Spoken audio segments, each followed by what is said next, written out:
अगर इस लेक्चर से रिलेटेड आपको कोई क्वेरी है तो आप मुझे इन सोशल मीडिया प्लेटफॉर्म में फ़ॉलो कर सकते हैं और फर्दर लेक्चर की अपडेट्स के लिए आप चैनल को सब्सक्राइब कर सकते हैं। Hello everyone, my name is Tarun Singh Chufal and welcome to learning academy. तो आज हम करने वाले हैं लेक्चर नंबर 7, जहां पे हम जानेंगे टाइप्स ऑफ फंक्शंस के बारे में। इससे पिछले लेक्चर में हमने बात करी थी फंक्शंस के बारे में, उसका कंप्लीट कॉन्सेप्ट हमने समझा था विद डेफिनेशन, और कुछ 3 से 4 हमने एग्जाम्पल लिए थे जहाँ पे मैंने वो डेफिनेशन अप्लाई करके बताई थी। तो जहाँ तक है उतनी चीज़ हमें समझ में आ चुकी है। आज हमें समझना है टाइप्स ऑफ फंक्शंस क्या होते हैं। कुल मिला के हमारे पास जो कोर्स है वहाँ पे 7 टाइप्स ऑफ फंक्शन दे रखे हैं।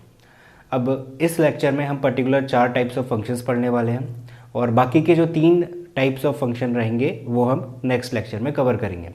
तो उससे पहले मैं एक डेफिनेशन जो रह गई है उसके कवर करवाने वाला हूँ। तो उससे पहले मैं एक डेफिनेशन कवर करवाने वाला हूँ और एक एग्जांपल लेंगे जहाँ पे हम देखेंगे कि फंक्शन से रिलेटेड क्वेश्चंस जो दिए जाते हैं वो किस तरीके के होते हैं।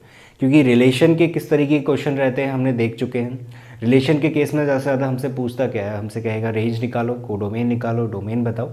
तो वही लगभग सारी चीज़ें यहाँ पर भी रहती हैं। अच्छा, यहाँ पे मैंने रेंज, कोडोमेन या फिर डोमेन जैसी कोई चीज़ बताई नहीं है अभी तक, तो वो सारी चीज़ भी देखेंगे यहाँ पे क्या होता है। बट पहले डेफिनेशन देखते हैं। डेफिनेशन किस चीज़ की है? डेफिनेशन है हमारे पास रियल वैल्यूड फंक्शन की। तो डेफिनेशन कहती है a function which has either R. इस आर का मतलब रियल नंबर है, इस बात का ध्यान रखना। ये रिलेशन वाला आर नहीं है, ये रियल नंबर वाला आर है। विच हैज़ आइदर आर और one of its subset. Subset हमें मालूम है ना, एक बड़ा सेट है, उसके कुछ एलिमेंट्स को लेके अगर हम एक छोटा सेट बना दें तो वही हमारा सबसेट होता है। सेट थ्योरी में हम पढ़ चुके हैं। One of its subset as its range is called a real valued function. देखिए, रेंज जो हमने रिलेशन में सीखी थी ना, वही एग्जैक्ट यहाँ पे भी होती है। डोमेन जो हम रिलेशन में सीख के आए थे वही एग्जैक्ट यहाँ पे भी होती है। वो अलग बात है, मैंने बताया नहीं कि कैसे निकालते हैं। इस एग्जाम्पल से वो सारी चीज़ें क्लियर हो जाएंगी। बट ये डेफिनेशन का रफली अभी थोड़ा आइडिया ले लो क्या मतलब है। ये बस इतना कह रहा है कि अगर हमारे पास किसी फंक्शन में उसकी जो रेंज है वो या तो रियल नंबर्स आ जाए सारे के सारे, ठीक है, या फिर उसी रियल नंबर का कोई सबसेट आ जाए, तो ऐसे फंक्शन को हम क्या कहेंगे? रियल वैल्यूड फंक्शन कहेंगे। अच्छा, रियल नंबर के सबसेट कितने होते हैं? काफ़ी सारे होते हैं। नेचुरल नंबर ले लो, इंटीजर्स ले लो, रेशनल, इरेशनल, सारे के सारे रियल नंबर्स के सबसेट होते हैं। तो कुछ भी आ जाए तो वो क्या कहलाएगा? हमारे पास रियल वैल्यूड फंक्शन कहलाएगा। बस इतनी सी बात है। अच्छा, इसका फ्रीक्वेंटली यूज़ क्वेश्चन में किया जाता है। अभी इस क्वेश्चन में देखोगे यहाँ पे लिखा हुआ है डिफाइन अ रियल वैल्यूड फंक्शन। तो हमने तो फंक्शन सीखा हुआ था, तो कन्फ्यूजन ये हो सकता है कि रियल वैल्यूड का मतलब क्या है। उसका कोई इतना इंपॉर्टेंट मतलब नहीं है। हमें बस ये डेफिनेशन ध्यान में रखनी है कि जो वैल्यू मिलने वाली है वो सब रियल नंबर्स की मिलेगी या फिर उसका कोई सबसेट होगा। तो क्वेश्चन देखते हैं पहले। तो क्वेश्चन कहता है let N be set of natural number. ठीक है, एक एन ले लें जिसमें जो कि क्या होगा? नेचुरल नंबर्स का सेट होगा। ठीक है, अब कहता है कि define a real valued function. यहाँ पे हम एक फंक्शन जो कि रियल वैल्यूड होने वाला है वो डिफाइन करने वाले हैं। F such that N to N, ये वाली चीज़ मैंने कल बताई हुई थी एग्जाम्पल में, यानी कि लेक्चर नंबर जो 6 था वहाँ पे बताई हुई थी। F such that N to N इस तरीके से डिनोट करते हैं। यानी कि यहाँ पे क्या हो रहा होगा? यहाँ पे हमारे पास 2 सेट है एन से एन, और वहाँ पे क्या हो रहा है? एक फंक्शन अप्लाई हो रहा है। ठीक है, फंक्शन का दूसरा नाम हमारे पास मैप या फिर मैपिंग भी होता है। अगर मैंने नहीं बताया है तो आप नोट कर सकते हो कि अगर कहीं कोई टीचर या फिर क्लास टीचर आपसे मैप या फिर मैपिंग जैसे वर्ड यूज़ कर रहा है फंक्शन की जगह पे, तो कर सकते हैं, उसका दूसरा नाम है। ठीक है, तो यहाँ पे क्या मतलब है कि एक फंक्शन है जो n से n पे लग रहा है by F X is equals to 2x plus 1। यानी कि अब ये जो लिखा है ये फंक्शन को डिफाइन कर रहा है, एक कंडीशन दे रहा है। कंडीशन क्या दे रहा है? F X is equals to 2x plus 1।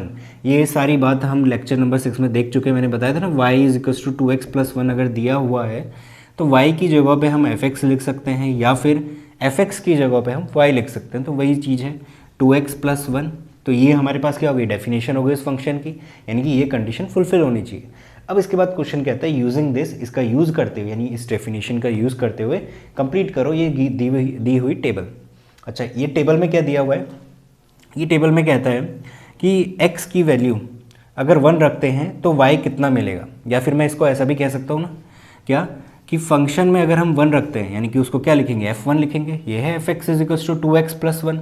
Function मैंने 1 रख दिया, यानी कि x की जगह पे 1 रखेंगे तो 2 इंटू 1, यहाँ पर भी x है, यहाँ पे भी 1 रखेंगे, 2 प्लस 1 कितना हो गया 3। यानी कि जब हमने फंक्शन में 1 रखा तो हमें कितना मिल रहा है, 3 मिल रहा है। इस बात को दूसरे तरीके से मैं ऐसा भी तो कह सकता हूँ कि इसमें अगर x की जगह पे मैं 1 रख रहा हूँ तो y कितना मिल रहा है, दोनों बातें सेम है, y मिले या f1 मिले, दोनों बातें सेम है। तो यहाँ पे f1 की वैल्यू मांग रहा था, तो f1 कितना आ गया हमारे पास, 3 आ गया, सिंपल है।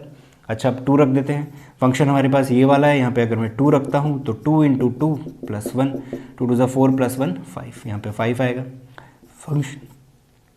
फंक्शन में हमें 3 रखना है, 3 रखने पे 3 टू 6 प्लस 1 7 मिलेगा, 4 रखना है, 4 two 8 plus 1 9, 5 two 10 plus 1 6 two 12 plus 1 13, 7 two 14 plus 1 15। तो इस तरीके से हमारे पास क्या हो गई, कंप्लीट टेबल आ चुकी है।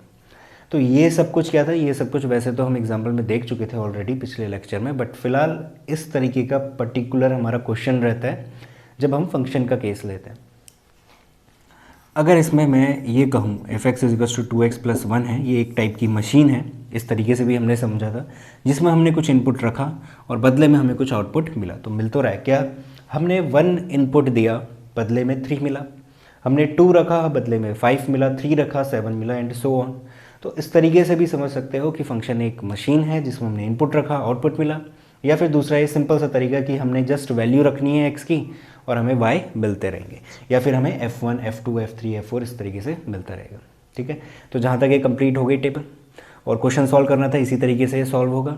वैल्यू कैसे निकालनी है वो मैंने बता दी, क्वेश्चन इस तरीके का रहने वाला है ये मैंने समझा दिया। एक आखिरी चीज़ इसमें बतानी है कि डोमेन क्या रहेगी, डोमेन का वही मतलब रहेगा जो रिलेशन में था।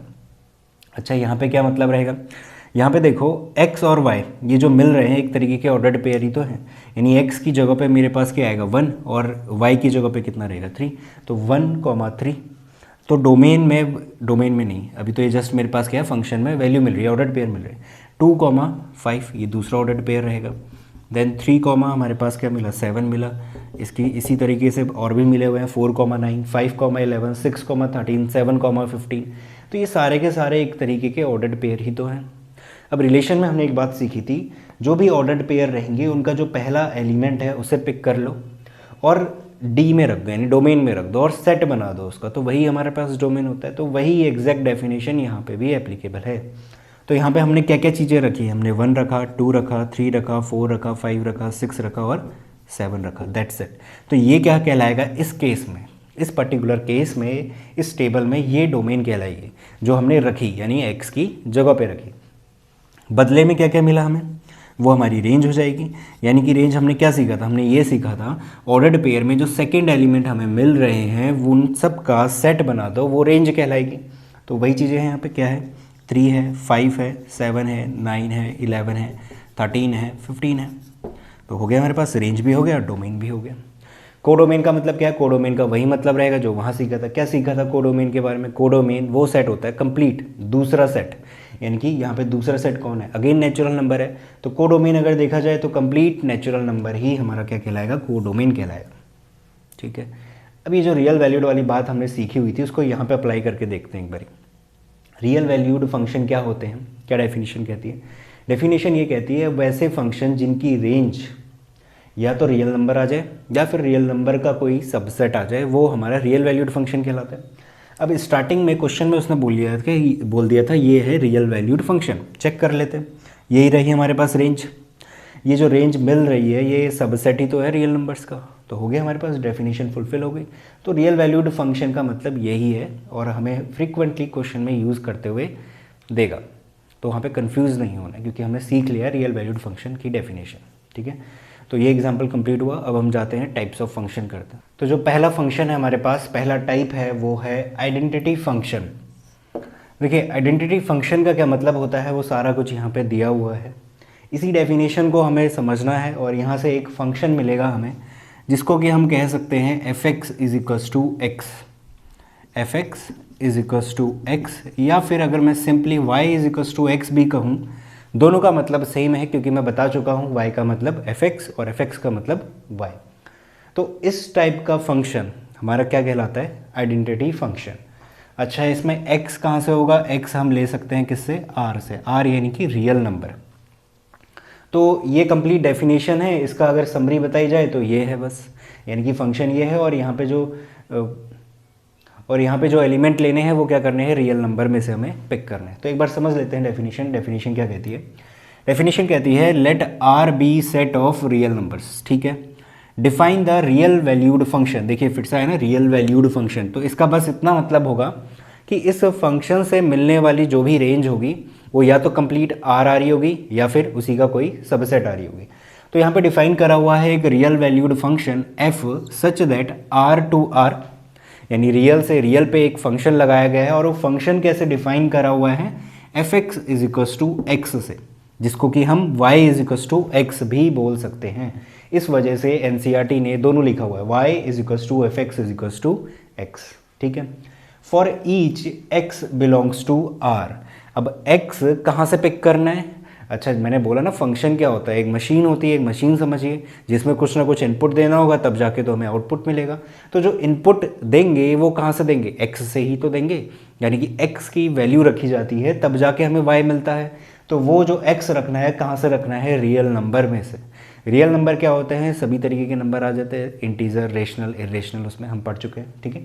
तो सच function is called real valued function. यहाँ पे हमें आइडेंटिटी लिखना चाहिए था। सच function is called identity function. इस तरीके के फंक्शन को हम क्या कहते हैं, आइडेंटिटी फंक्शन कहते हैं। अच्छा आइडेंटिटी क्यों कहते हैं? इस वजह से कहते हैं क्योंकि इस वाले में अगर मैं थोड़ा सा एक एग्जांपल बनाऊं, मैंने अगर 1 रख दिया, मान लीजिए फंक्शन में 1 रखा, इनपुट हमें क्या देना है, रियल नंबर में से उठा के देना है, तो मैंने 1 ले लिया। अगर मैं 1 देता हूँ तो मुझे बदले में क्या मिलेगा, 1 ही तो मिलेगा, क्योंकि वहाँ पर सिर्फ क्या है, x है। पिछले वाले क्वेश्चन में अगर हमारे पास क्या था, F X is equals to 2x plus 1 था, तो वहाँ पे अगर मैं 1 दे रहा था तो 2 इंटू 1 प्लस करके 3 मिल रहा था, क्योंकि वो यहाँ पे सॉल्व हो रहा था। यहाँ पे भी सॉल्व हो रहा है, ऐसा नहीं कि सॉल्व नहीं हो रहा है, बट x अकेला पड़ा हुआ है तो और किसी के साथ मल्टीप्लाई या ऐड कुछ हो नहीं सकता। तो सिंपली 1 रखेंगे हमें 1 मिल जाएगा, 2 रखेंगे 2 मिल जाएगा, रूट 2 रखूँगा रूट 2 मिल जाएगा। कुल मिला के फ्रैक्शन रखो, रेशनल रखो, इरेशनल रखो, नेगेटिव पॉजिटिव कुछ भी रखो, हमें जैसा एलिमेंट रखा है वैसा ही एग्जैक्ट हमें मिल जाएगा। फंक्शन में मैंने -2 रखा तो -2 मिल गया, फंक्शन में हमने √2 रखा तो √2 मिल गया। तो यही होता है आइडेंटिटी फंक्शन, या फिर ये वाली चीज़, दोनों सेम बातें हैं। तो ये कंप्लीट इसकी डेफिनेशन थी। हमें डेफिनेशन ऑफ कोर्स याद नहीं करनी, नहीं रटनी है। हमें क्या याद रखना चाहिए, जब भी आइडेंटिटी फंक्शन बोले हमें बस इतना याद रखना है कि F X is equals to X, और जो x रहेगा वो रियल नंबर को बिलोंग करेगा। किसी केस में अगर पर्टिकुलर क्वेश्चन बना रहे हैं तो वहाँ पे चेंज भी कर सकता है, वहाँ पे ऐसा बोल सकता है कि नेचुरल नंबर लेना है या इंटीजर लेना है, वो क्वेश्चन पे डिपेंड करेगा। बट जो डेफिनेशन कहती है वो कहती है रियल नंबर के लिए भी ले सकते हो। तो हम इसी को याद रखेंगे कि F X is equals to X, जहाँ पे x है रियल नंबर को बिलोंग करेगा, ठीक है। अब इसका डायग्राम, यानी कि एक्स वाई प्लेन में हम क्या करेंगे, इसका एक डायग्राम बना के देखते हैं कि कैसा इसका डायग्राम आता है। ये y हो गया और ये y डैश हो गया। अच्छा, डायग्राम बनाने में थोड़ी सी प्रॉब्लम आती है स्टार्टिंग में। प्रॉब्लम इस वजह से आती है क्योंकि बताया नहीं जाता कि कैसे हमें इसका डायग्राम बनाना है। डायग्राम बनाना बहुत ईजी है। क्या करना है, जस्ट हमें नंबर्स ही तो रखने। नंबर कहने का मतलब, डायग्राम कैसे बनता है, ये एक्स वाई प्लेन में काम कैसे होता है, एक एक्स कोऑर्डिनेट चाहिए होता है, एक वाई चाहिए होता है, दोनों के दोनों हमें मिलने वाले हैं। कैसे मिलने वाले हैं देखना, इस फंक्शन में अगर मैं 0 रखूँगा तो क्या मिलेगा, 0 मिलेगा।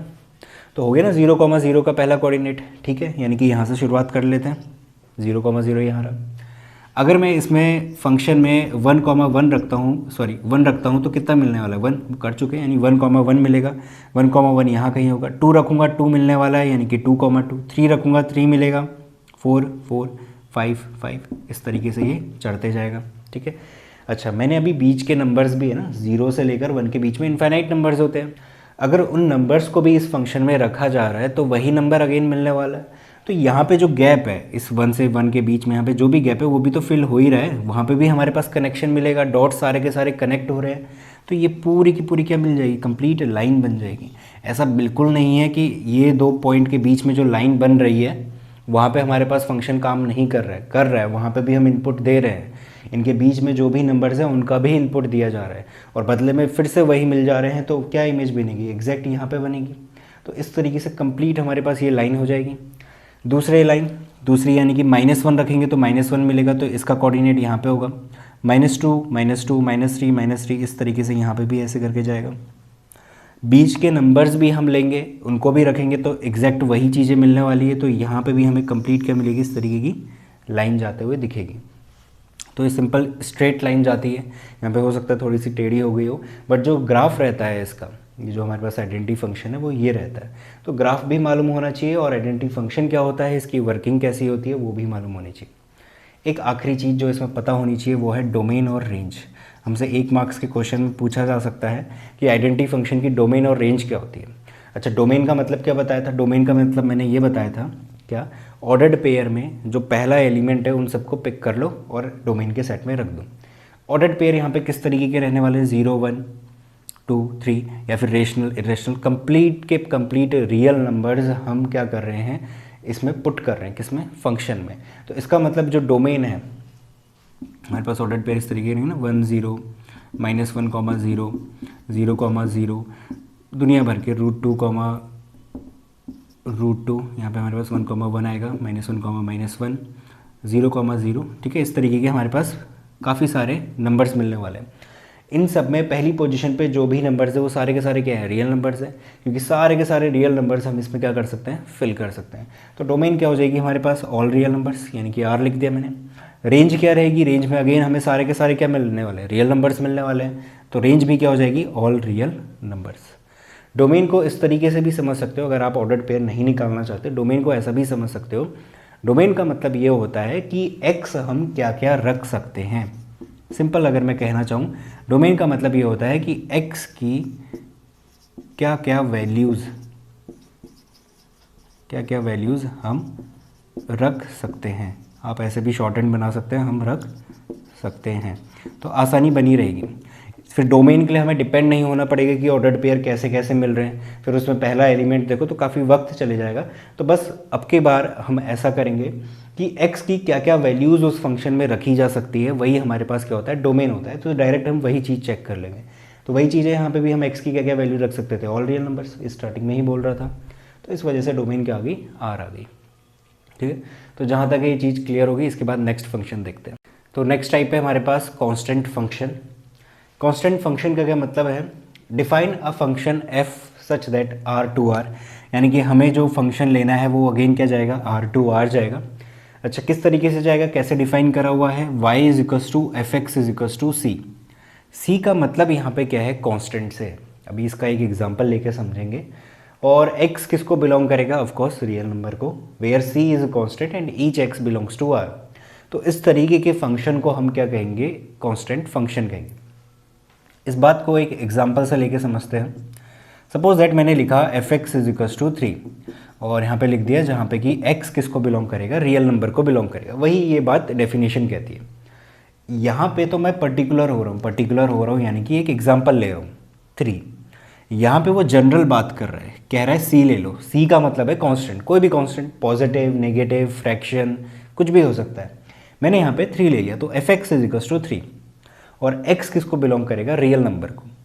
अब एक बार यहाँ पे क्या करो, कुछ वैल्यूज़ रख के चेक करो। मैंने 0 रखा तो कितना मिलेगा, 3 मिलेगा, क्योंकि यहाँ पे मेरे पास कुछ रखने को है नहीं ना। 3 के साथ मल्टीप्लिकेशन में कुछ x वगैरह है नहीं।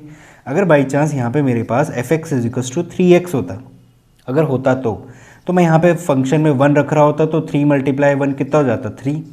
फंक्शन में 2 रख रहा होता तो 2 × 3 कितना हो जाता, 6। तो x यहाँ पे अगर है तो यहाँ पे हमारे पास फ़र्क पड़ रहा है वैल्यूज़ में। यहाँ पे तो हमारे पास कोई x नहीं है ना, fx = सिंपल क्या है, 3 है।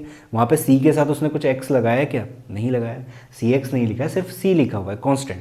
तो यहाँ पे भी 3 लिया हुआ है, तो 0 रखूँ तो 3 मिलने वाला है, ठीक है, क्योंकि वहाँ पे कोई x नहीं है। फंक्शन में अगर 1 रखूँ तो तब भी 3 मिलेगा, फंक्शन में 2 रखूँ तब भी 3, इसमें अगर मैं √2 रख दूँ यानी इरेशनल टाइप के तब भी 3, फंक्शन में अगर नेगेटिव का रख दूँ तब भी 3 मिलने वाला है। यानी कुछ भी रख दो आप, x की कुछ भी वैल्यू रख दो, रियल नंबर्स में दुनिया भर के नंबर्स होते हैं, कुछ भी उठा के रख दो इस फंक्शन में, आपको मिलेगा 3 ही, ठीक है।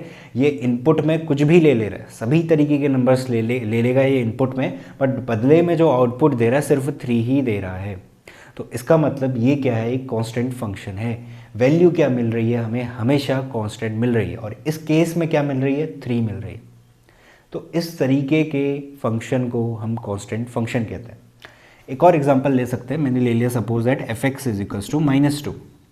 यहाँ पे भी आप दुनिया भर के कुछ भी नंबर रख लो, आपको मिलेगा तो -2 ही। 0 रख दिया, √2 रख दिया, मैंने माइनस का √2 रख दिया तब भी 2 मिलने वाला है, मैंने माइनस का 2 रख दिया तब भी 2 मिलने वाला है। वैल्यू कभी भी चेंज नहीं होने वाली, यानी कि बदले में जो हमें मिलेगा वो -2 ही मिलेगा। तो यही होता है कांस्टेंट फंक्शन। अब इसका एक ग्राफ प्लॉट करके देखते हैं। ग्राफ प्लॉट करना अगेन काफ़ी इजी है, बस ध्यान दो x क्या है y क्या है, x क्या है y क्या है, ग्राफ अपने आप प्लॉट हो जाता है। देखो कैसे, x कितना है 0 है, अच्छा ठीक है x 0 है तो y कितना मिल रहा है 3, यानी कि पहला पेयर क्या हुआ 0,3। 0,3 कहाँ पे होगा, यहाँ पे होगा 1 2 3। उसके बाद मैंने 1 रख दिया, 1 रखेंगे तब भी कितना मिल रहा है 3, 1 रखा तब भी कितना मिल रहा है 3, यानी कि यहाँ कहीं मिल रहा होगा। अच्छा चलो 2 रख देते हैं तब भी 3 मिलेगा, 4 रखते हैं तब भी 3, ये रखते हैं तब भी 3, यहाँ पे भी 3। इनके बीच में भी इनफाइनाइट नंबर्स है, वो भी रख दोगे तब भी हमें 3 ही मिलने वाला है, यानी कि अगेन ये पूरी की पूरी डॉटेड लाइन क्या होगी, कवर हो जाएगी और ये क्या बन जाएगा, एक लाइन बन जाएगी। आप -1 रखो 3 मिलेगा, -2 रखो 3 मिलेगा, 3 मिलेगा, 3 मिलेगा, तो कंप्लीट अगेन हमें क्या बन जाएगी, ये पूरी की पूरी एक लाइन बन जाएगी। तो F X is equals to 3, इसका जो ग्राफ बनेगा वो कुछ इस टाइप का दिखेगा, ठीक है। F X is equals to C के लिए तो हम कोई ग्राफ नहीं बना सकते ना, क्योंकि वहाँ पे सी तो कुछ भी हो सकता था, तो हम कहाँ तक बनाते रहेंगे। तो इस वजह से मैंने एग्जांपल बताया और वहाँ पे इसका एक ग्राफ प्लॉट करके दिखा दिया, ठीक है, जहाँ तक ये क्लियर होगा। अच्छा F X is equals to -2 लिया हुआ था, उसके लिए भी ले लेते हैं। इस केस में भी एक्स आर को ही बिलोंग करता है, तो रियल नंबर सारे के सारे रख देते हैं।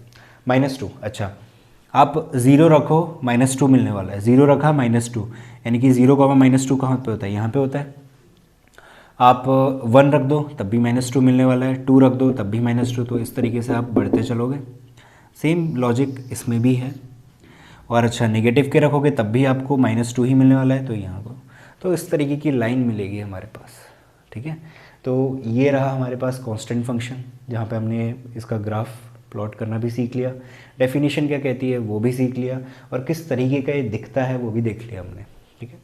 एक चीज़ है इसमें क्या बतानी, डोमेन और रेंज। अगेन डोमेन और रेंज ये काफ़ी इंपॉर्टेंट है, 1 मार्क्स में पूछ सकते हैं। डोमेन के लिए हमने क्या सीखा हुआ है, रिलेशन में ऑर्डर्ड पेयर के पास जाओ, पहला एलिमेंट देखो और वो उठा के सेट में रख दो, ठीक है, वो भी सही है। मैंने क्या बताया, अभी अभी हमने पहला एग्जांपल देखा था, मतलब कि हमने फंक्शन देखा था, जहाँ पे मैंने बताया कि डोमेन के लिए आप क्या करो, सिंपल सा इतना देख लो कि x क्या क्या रखने वाले हैं, वही हमारी डोमेन हो जाएगी, क्योंकि थोड़ा लोड हमारा कम हो जाएगा। तो x क्या क्या रख सकते हैं इसमें, ऑल रियल नंबर्स, उसने बोला ना क्या x बिलोंग्स टू r, यहाँ पे भी मैं क्या लेके चला, x बिलोंग्स टू r, इस केस में भी क्या लेके चला, x बिलोंग्स टू r। अगर कभी किसी क्वेश्चन में x बिलोंग्स टू n बोल देता है, जो कि बोल सकता है, वो बना सकता है ऐसा क्वेश्चन, तो उस केस में डोमेन क्या हो जाएगी, n हो जाएगी, यानी नेचुरल नंबर। इस केस में तो हमारे पास रियल नंबर्स ही रहेगी, तो हम रहेंगे रियल नंबर, सिंपली r लिख सकते हैं हम, मैं यहाँ पे रियल नंबर लिख रहा हूँ, ठीक है। अच्छा रेंज क्या हुई, रेंज का मतलब क्या होता है, जो भी ऑर्डर्ड पेयर है उसमें सेकंड एलिमेंट जो है वो उठा के रख दो, वो रेंज का सेट हो जाएगा। अब एक चीज़ बताइए, रेंज का मतलब क्या है, एक तरीके से देखा जाए, अगर ये सेकंड एलिमेंट मिल रहा है, यानी कि पहले में मैंने कुछ रखा और बदले में मुझे कुछ मिला, तो क्या क्या चीज़ें मिल रही हैं वो सारी की सारी क्या जाती है, रेंज के पास जाती हैं। तो इस पूरे फंक्शन में मुझे क्या मिल रहा है, इस वाले के लिए 3 मिल रहा है हर बार, तो इसका मतलब इसकी रेंज क्या रहेगी, 3 रहेगी। इस वाले एग्जाम्पल की बात कर रहा हूँ, उस वाले एग्जाम्पल के लिए भी ले लेते हैं, उसके लिए डोमेन क्या रहेगी, ऑल रियल नंबर्स, रेंज क्या रहेगी, उसके लिए रेंज रहेगी -2, क्योंकि आप x की कुछ भी वैल्यू रख दो, मिलने क्या वाला है -2। तो डोमेन के लिए हमेशा देखो कि x क्या क्या रख रहे हैं, रेंज के लिए हमेशा देखो कि फंक्शन में x रखने के बाद हमें क्या क्या मिलने वाला है। तो यही इसमें कॉन्सेप्ट रहता है डोमेन और रेंज का। तो जहाँ तक है पिछले वाले एग्जाम्पल से अब जाके ज़्यादा बेटर तरीके से समझ में आ चुका होगा डोमेन और रेंज के बारे में। और फंक्शन देखते हैं, 2 फंक्शन और बचे हुए हैं, पूरी तरीके से क्लियर हो जाएंगी चीज़ें। तो तीसरा फंक्शन है पॉलिनोमियल फंक्शन। पॉलिनोमियल फंक्शन किस टाइप के होते हैं, a function f r to r is said to be a polynomial function if for each x in r y is equals to fx is equals to इतना, यानी कि अगर कहीं पे इस टाइप का फंक्शन हमें दिखता है तो उसे हम क्या कहेंगे, पॉलिनोमियल फंक्शन कहेंगे। पॉलिनोमियल हमने पढ़ चुके हैं, पॉलिनोमियल का मतलब क्या होता है, अगर मान लो आपके पास एक वेरिएबल में कुछ इस टाइप का दिख गया, ये क्वाड्रेटिक इक्वेशन है, इसे पॉलिनोमियल कहते हैं। कभी हमारे पास x+1 की फॉर्म में, यानी कि पॉलिनोमियल में क्या होता है, सारे के सारे टाइप के आ जाते हैं, यानी डिग्री कुछ भी हो, 0 हो, 1 हो, 2 हो, 3 हो, 4 हो। तो वही बात यहाँ पे कह रहा है कि फंक्शन हो कुछ इस फॉर्म का है, उसी बात को लिख रहा है बट थोड़ा अलग वे में। ए नॉट का मतलब रहेगा कांस्टेंट, ठीक है, यहाँ पे कांस्टेंट भी तो आते हैं हमारे पास, ठीक है, तो वही बात है, plus a1x plus a2x² plus dot dot कहाँ तक, an का मतलब भी कांस्टेंट है, x की पावर n कुछ भी हो सकता है ना, 2 हो सकता है, 3, 4, 5, कितना भी बड़ा हो जाए, तो एक तरीके से जनरल है। अगर मैं पर्टिकुलर यहाँ से पॉलिनोमियल बनाने शुरू करता हूँ तो ये है हमारे पास x² प्लस x+1। ज़रा कंपेयर करके देखते हैं, यहाँ पे जो सबसे ज़्यादा बड़ा है यानी कि 2 है पावर, तो n की वैल्यू इस केस में कितनी आ रही है, 2 आ रही है, और इसके साथ क्या है, 1 है मल्टीप्लिकेशन में, तो an कितना है हमारे पास, 1 है। अच्छा यहाँ पे x है, x किसके साथ है, यहाँ पे a1 के साथ है, तो a1 की वैल्यू क्या है, 1 है। तो बात कुल मिला के वही है जो हम पॉलिनोमियल पढ़ते आ रखे हैं, उसी बात को यहाँ पे लिख रहा है बट थोड़ा सा अलग तरीके से लिख रहा है। कहने का मतलब उसका वही है कि इस तरीके के हमारे पास अगर पॉलिनोमियल दिखते हैं तो वो सारे के सारे हमारे पास क्या कहलाते हैं, पॉलिनोमियल फंक्शन कहलाते हैं। अच्छा, n कैसा होना चाहिए ये भी बेहद इंपॉर्टेंट है। n यानी कि पावर कैसी होनी चाहिए, नॉन नेगेटिव, यानी कि नॉन नेगेटिव का मतलब नेगेटिव नहीं, नॉन का मतलब नहीं है ना, तो नेगेटिव नहीं होनी चाहिए। और कैसी होनी चाहिए, इंटीजर होनी चाहिए। ऐसा नहीं हो सकता कि फ्रैक्शन मिल जाए, ऐसा नहीं हो सकता कि नेगेटिव इंटीजर मिल जाए, जस्ट क्या मिलना चाहिए, पॉजिटिव इंटीजर। और आखिरी में बोल रहा है कि a0, a1, a2, an ये सब के सब क्या हैं, कांस्टेंट है, रियल नंबर्स को बिलोंग करते हैं। तो वही बात तो मैंने बताई कि a0, a1, a2, an ये जितनी भी चीज़ें हैं ये सारे के सारे क्या हैं, कांस्टेंट हैं, ठीक। तो ये कंप्लीट हमारे पास डेफिनेशन है। इस डेफिनेशन से रिलेटेड अगर मैं कोई एक एग्जांपल देखूं तो यहाँ पे है f(x) इज मान लीजिए दे दिया है x² प्लस 2x+1, तो क्या है ये कि तो क्या है ये, एक पॉलिनोमियल फंक्शन है।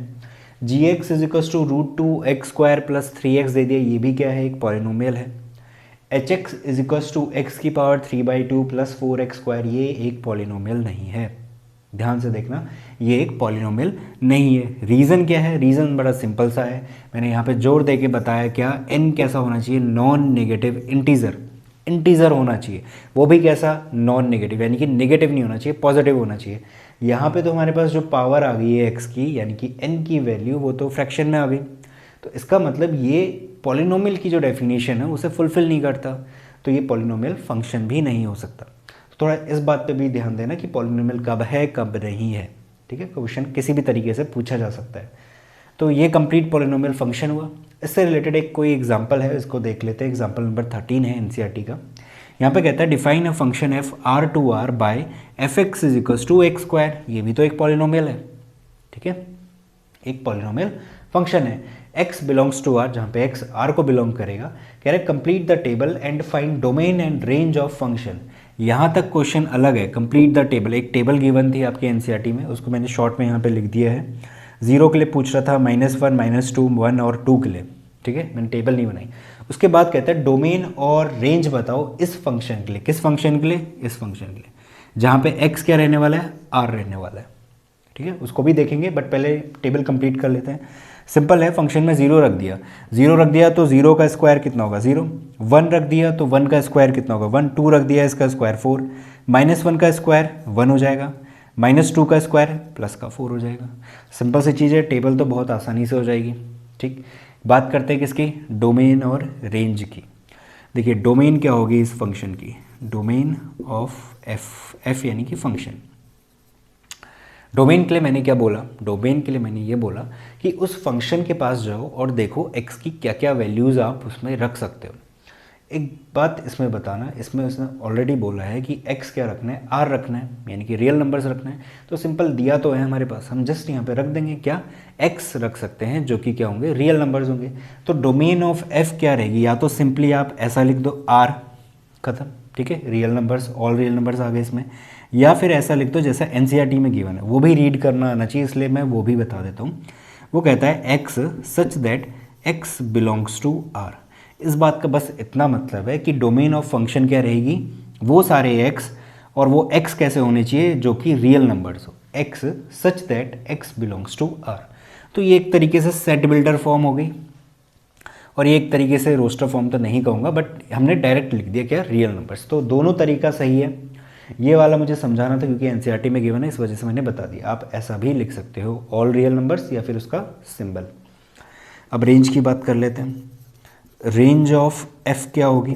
देखिए रेंज क्या मिल सकती है हमारे पास, F X is equals to X square. Range के लिए क्या बताया था मैंने? रेंज के लिए बताया था कि वो फंक्शन कौन कौन सी वैल्यूज़ ला के दे सकता है। ठीक है, अब एक बात बताना, क्या ये फंक्शन हमारे पास, जब हम इसमें क्या कर रहे थे, 0 पुट कर रहे थे 0 दे रहा था, 1 पुट कर रहे थे 1 का स्क्वायर दे रहा था, क्या कभी इसमें वैल्यूज़ पॉइंट में मिल सकती हैं? बिल्कुल मिल सकती हैं, क्योंकि इस वाले तो जस्ट हमने नंबर्स रखे हुए हैं, इंटीजर्स। हमें 1.5 भी तो रख सकते हैं क्योंकि x बिलोंग्स टू r है, सारे के सारे रियल नंबर उठा के रख सकते हो। 1.5 रखोगे, 1.5 का स्क्वायर करेंगे, हमारे पास जो भी मिलेगा वो पॉइंट में मिलेगा। तो पॉइंट वाले भी आ सकते हैं, रूट वाले नहीं आएंगे। रूट वाले कैसे नहीं आएंगे देख लीजिए, अगर मैंने √2 रख दिया तो √2 रखिए, √2 का स्क्वायर कितना हो जाएगा? 2 हो जाएगा। तो एक चीज़ बताइए, रेंज के केस में क्या मैं ऐसा कह सकता हूँ कि इसमें सारे के सारे रियल नंबर्स आ जाएंगे? नहीं कह सकते ना, क्योंकि √2 का स्क्वायर जब आप हम करेंगे, यानी कि जितने भी इरेशनल नंबर हैं उनका जब हम स्क्वायर कर देंगे तो वो तो एक रेशनल नंबर बन जाएगा। ठीक है, तो इसका मतलब इरेशनल वाली चीज़ें नहीं आ रही हैं। कहाँ पे? रेंज की साइड में, यहाँ पे तो वो छूट रही हैं। तो अब ऐसे तो काफ़ी सारी चीज़ें छूट सकती हैं हमारे पास, हम सारे के सारे थोड़ी कैलकुलेट कर पाएंगे, सारे के सारे रियल नंबर्स कैलकुलेट नहीं कर सकते। तो इसके लिए हम क्या करेंगे, एक जनरल तरीका अपनाते हैं। जनरल तरीका क्या कहता है कि रेंज ऑफ एफ क्या लिख दो आप, सिंपली ये लिख दो X square such that X belongs to R. ये वाली कंडीशन से जो जो वैल्यूज़ मिलते रहेंगी वो रेंज का सेट बनते रहेंगी। बस हमें इतना हेडेक नहीं लेना है कि हम पर्टिकुलर जाएं और एक एक करके वैल्यू चेक करें, उसमें बहुत टाइम जाएगा। और क्या इंक्लूड होगा क्या इंक्लूड नहीं होगा श्योरिटी के साथ हम नहीं कह सकते। तो सिंपली हमने कहा कि x बिलोंग्स टू r तो हम ले ही रहे हैं। यहाँ पे इस सेट में जो रेंज का सेट है वहाँ पे हम कह देते हैं कि x स्क्वायर आएंगे, यानी कि x आप लेते रहो, यहाँ पे रखते रहो और स्क्वायर करने पे जो भी मिलते रहेगा वो रेंज बनता जाएगा। तो सिंपल ये मतलब है इस बात का। ठीक है, तो जहाँ तक है डोमेन और रेंज, ये दोनों बातें क्लियर होंगी। अब बात करते हैं इसके ग्राफ की। ग्राफ बनाना भी काफ़ी इजी है। जस्ट मैं क्या बनाता हूँ, सिंपल नंबर्स ले लेते हैं, प्योर नंबर्स, यानी 1 2 3 -1 -2। 0 रखूँगा मुझे 0 मिलने वाला है, 1 रखूँगा 1 का स्क्वायर क्या मिलेगा? 1, यहाँ कहीं पॉइंट आएगा। 2 रखेंगे उसका स्क्वायर करेंगे 4, तो कहीं इस तरीके से आएगा। -1 रखेंगे 1 हो जाएगा, -2 रखेंगे 4 हो जाएगा। तो इसका जो ग्राफ बनता है वो कुछ यू शेप का इस तरीके से बनता है। ठीक है, तो नेक्स्ट टाइप हम देखते हैं। तो फोर्थ फंक्शन है हमारे पास रेशनल फंक्शन। रेशनल फंक्शन यानी कि जैसे हमारे पास रेशनल नंबर्स होते हैं, रेशनल नंबर क्या होते हैं? P/Q की फॉर्म में लिख सकते हैं, जहाँ पे कि Q 0 के इक्वल नहीं होना चाहिए। ये सारी डेफिनेशन हमने पता है, ये सारी डेफिनेशन हमने पढ़ी है।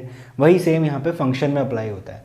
रेशनल फंक्शन में यानी कि इस टाइप के फंक्शन f(x/gx), अगर मैं कोई एग्जाम्पल बनाऊँ तो ये बना सकता हूँ x² + 1/x लिख दिया आपने, 2x/x² + 1, यानी कि ऊपर भी फंक्शन है और नीचे भी फंक्शन है। ठीक है, और ऐसा भी होना चाहिए क्या, जो नीचे वाला फंक्शन है वो 0 के इक्वल नहीं होना चाहिए। ये कंडीशन भी एप्लीकेबल है, क्योंकि अगर वो 0 के इक्वल हो गया तो समथिंग अपॉन 0 नॉट डिफाइंड होता है। ठीक है, तो वेयर f(x and gx), यहाँ पे लिख रहा है where f(x and gx are polynomial function. ये सब है क्या? ये पॉलिनोमियल ही तो है। ये सब क्या है? पॉलिनोमियल फंक्शन है। Polynomial function of x defined in a domain where gx does not equals to 0, जहाँ पे कि gx 0 के इक्वल नहीं होगा। और डिफाइंड इन अ डोमेन कहने का क्या मतलब है, ये जब हम क्वेश्चन पढ़ेंगे, यानी कि इससे रिलेटेड एक क्वेश्चन है, वहाँ पे समझाऊंगा डिफाइंड इन अ डोमेन का क्या मतलब है। देखिए एग्जाम्पल 15 है, यहाँ पे कहता है define the real valued function. एक रियल वैल्यूड फंक्शन है हमारे पास जो कि यहाँ से यहाँ जा रहा है। देखिए ये हम पहली बार देख रहे हैं, f सच दैट r -0 लगाया हुआ है, से कहाँ जा रहा है? r पे जाना है, यानी रियल नंबर पे। कहने का मतलब एक सेट हमारे पास तो रियल नंबर का है, ठीक है, दूसरा वाला रियल नंबर है। जो दूसरा वाला है वो r -0 वाला है, यानी कि इस सेट में, इस बात का मतलब क्या है ध्यान से समझना, क्योंकि ये आगे हमारे पास जो एक्सरसाइज है वहाँ पे फ्रीक्वेंटली यूज़ होता है। तो इस बात का ये मतलब है कि सारे के सारे रियल नंबर्स ले सकते हैं इस सेट में सिवाय 0 के। अगर मैं कहीं पे ऐसा लिखता हूँ r -0, 1, इसका ये मतलब रहेगा कि इस सेट में सारे के सारे रियल नंबर्स ले सकते हैं सिवाय 0 और 1 के।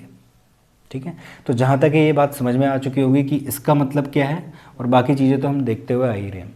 तो f सच दैट यहाँ से यहाँ, इस सेट से इस सेट में, defined by F X is equals to 1/x, यानी कि यहाँ पे जो फंक्शन है वो क्या है, F X is equals to 1/x है। पिछले क्वेश्चंस में हमारे पास एक्स स्क्वायर रहता था, एक्स क्यूब रह सकता है, या फिर x square plus 1, 2x plus 1, कुछ भी। इस बारी 1/x है। ये भी क्या है, एक रेशनल फंक्शन ही तो है, रेशनल फंक्शन है। ऊपर वाला फंक्शन क्या है, F X is equals to 1 है, और नीचे वाला जो जी एक्स है वो क्या है, हमारे पास x है। तो क्या है, एक रेशनल फंक्शन का एग्जाम्पल है। ठीक है, जहाँ पे x किसको बिलोंग करेगा, r-0। इसका रीज़न भी बताऊँगा ऐसा इसने क्यों लिया हुआ है। देखिए, अगर इस फंक्शन में हम 0 रख देते हैं, मैंने बताया ना x रखने होते हैं ना, इनपुट जब तक आप दोगे नहीं आउटपुट कैसे मिलेगा। तो पहले सेट से आप उठा के x की जगह पे कुछ इनपुट दोगे। अच्छा, आपने इनपुट मान लीजिए 0 दे दिया, गलती हो गई आपसे और आपने 0 दे दिया, तो 1/0 तो नॉट डिफाइंड होता है, उसको डिफाइन कैसे करोगे, कैसे उसकी वैल्यू पता करोगे, पॉसिबल ही नहीं है। ठीक है, तो इस वजह से वो स्टार्टिंग में ही कह दे रहा है कि ऑल रियल नंबर्स ले लो 0 को छोड़ के। तो हम यहाँ पे जब x की वैल्यू रखेंगे, x की जब वैल्यू रखेंगे तो कैसे होगी, कैसी होगी, सारे रियल नंबर्स ले सकते हैं सिवाय 0 के। तो वही बात यहाँ पे लिखी हुई है इसने। ठीक है, अब कहता है complete the table given below using this definition. ये जो टेबल दी हुई है इसे कंप्लीट करना सिंपल, कुछ नहीं है, x की वैल्यू रखो, सॉल्व करो, और जहाँ तक पॉसिबल है डिवाइड कर दो। तो -2 रखते हैं, तो कितना हो जाएगा, f-2 इज इक्वल्स टू कितना, 1/-2, x की जगह पे -2 आएगा ना। इसको डिवाइड करोगे तो 0.5 आता है और माइनस का साइन भी आ जाएगा, तो माइनस का 0.5 आ गया। माइनस का 1.5 रख देते हैं, माइनस का 1.5 रखेंगे तो ये आएगा 1/-1.5, ये पॉइंट उठेगा तो ऊपर 10/15, माइनस का 5 2 जा 5 3 जा, यानी कि माइनस का 2/3। चाहे तो आप इसको पॉइंट में निकाल सकते हो डिवाइड करके। ठीक है, अच्छा -1 रखूँगा, 1/-1 कितना मिलेगा, -1 ही मिलेगा। माइनस का 0.5 रखा, अभी हमने 0.5, चलिए नहीं रखा, रख लेते हैं 0.5 माइनस का, तो माइनस का 1/0.5, तो ये हो गया 10/5 यानी कि 2, माइनस का 2। 0.5 रखेंगे तो प्लस का 2 आएगा, 1 रखेंगे तो 1 मिलेगा, 1.5 रखेंगे तो 1/1.5, पॉइंट उठा 10/15, तो यहाँ पे हो जाएगा 10/15। 2 रखेंगे तो सिंपली 1/2 मिलेगा, यानी कि जिसको भी हम 0.5 भी लिख सकते हैं। तो ये सारी वैल्यूज़ है, आप रीचेक कर सकते हो एक बार। जस्ट यहाँ पे कैलकुलेशन की फॉल्ट होगी, अगर कोई फॉल्ट होगी भी तो, बट हमने क्या समझना है, हमने क्वेश्चन समझना है, वो मैंने यहाँ पे कर दिया। ठीक है, और क्या चीज़ें समझनी है इसमें, एक और चीज़ समझनी है, डोमेन और रेंज क्या रहेगी इस पर्टिकुलर केस में।